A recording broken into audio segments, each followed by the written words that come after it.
Hi, welcome to Clay Clips. You know, sometimes the simplest of tools can do some dynamite things to pots. I'm going to show you how I use this paddle to slap pots. And it took me a while to figure this one out. I've always admired the Japanese pots and the texture on the outside, as if they were stamped. I couldn't figure out how to do it because I thought if I threw the form and slapped it or hit it with a stamp, I would dent it, and certainly that's the case. I figured this out. Let me show you how I do it. And I'm going to make a small cup first with about a pound of clay. And the way to use this slap paddle technique is to slap the pot when it's dry, not leather hard, just dry, and when it's in a cylindrical form. Let me show you what I mean. So I'm going to pull up this cup to be about the right thickness.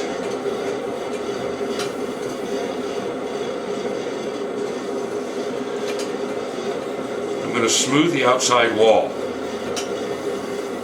Now, down here I've got a lot of clay. Do a couple things. I can cut it away using this bevel tool. I'm going to use this tool. This is just a cut-in rib. I'm going to put some water on it down here at the foot. I'm going to pressure this in until it rounds it. The advantage of that is I don't have to worry about trimming this foot later. Now come back and straighten and dry this wall one more time.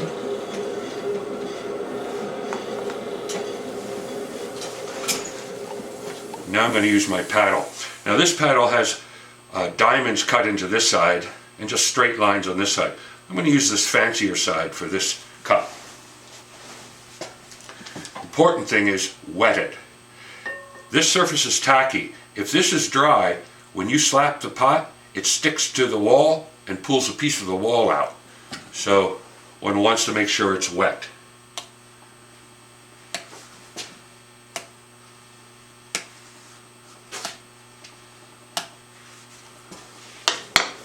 Now that's pretty awkward looking at this point. We can easily change that. A little bit of wetness on my fingertips. Now don't forget, you can't touch the outside of this cup now.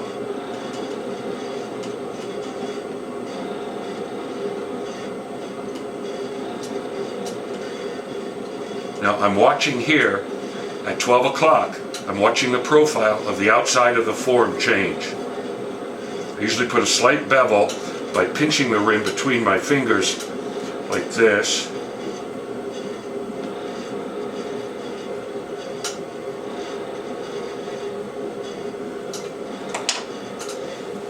Sponge this little foot area, clean the water from the inside, clean the rim, and wire the pot off.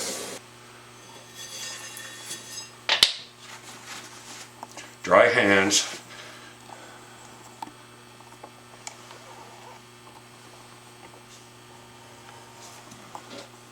Put a large handle on it from here for about 3 fingers to here when it's leather hard.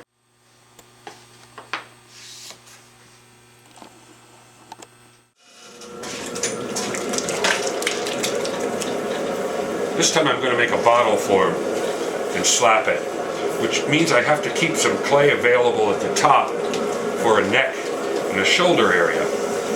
But again, I start with a cylinder.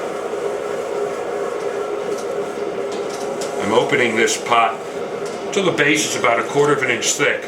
I'm not going to trim a foot in it or from it, so I'm just going to make it your average pot thickness.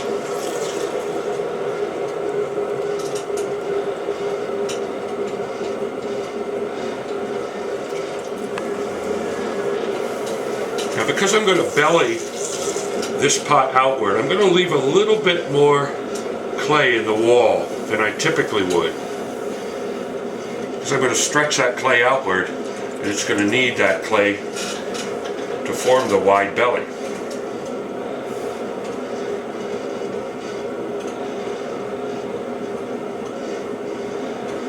Okay, now I'm going to rib this wall very smooth and very dry.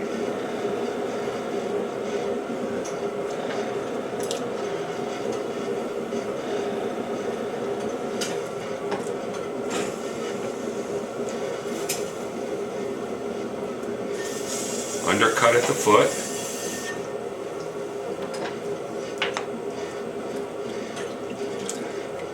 Clean the water out, the inside.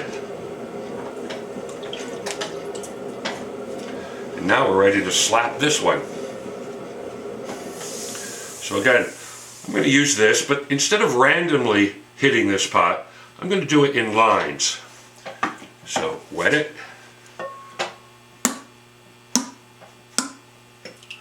Wet it again.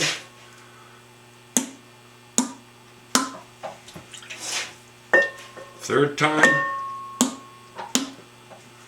I can probably get 5 across this belly.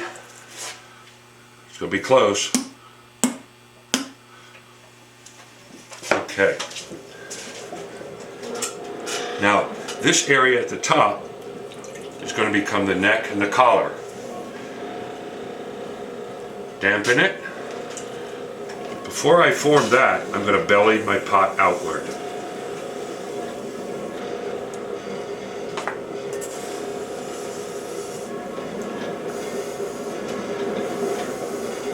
I use a fairly quick wheel speed and a broad fingertip inside.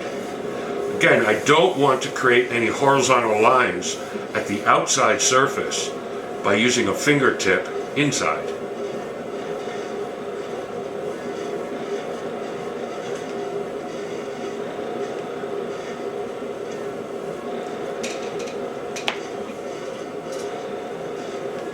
A little bit more, and like the cup and almost all the pots I make, I watch the profile here. I watch it change as my hands do the work over here. Okay, now I'm going to collar this in, and here's a little helpful technique. As you draw the pot inward and force this wall inward onto itself, one of the helpful things is to put one finger inside and compress the clay wall between these two fingers as you draw it inward. Increase the wheel speed and make sure the pot's really slippery. It's a little tacky right now. Control the rim. I'm a firm believer that if you can control the rim, the rest of the pot happens much easier.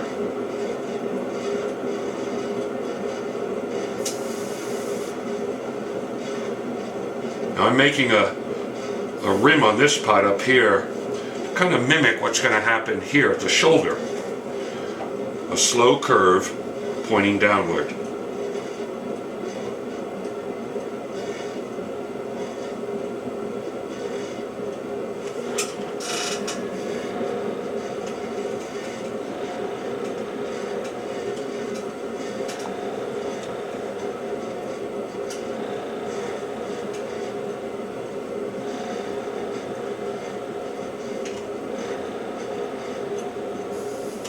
Now I don't want either rim to be overly sharp, nor too thin, because it's got to have a little bit of guts to it to relate to the rest of the body of the pot, which is quite bold.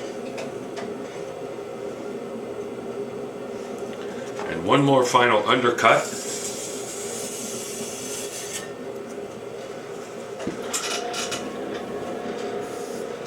A little dry off there.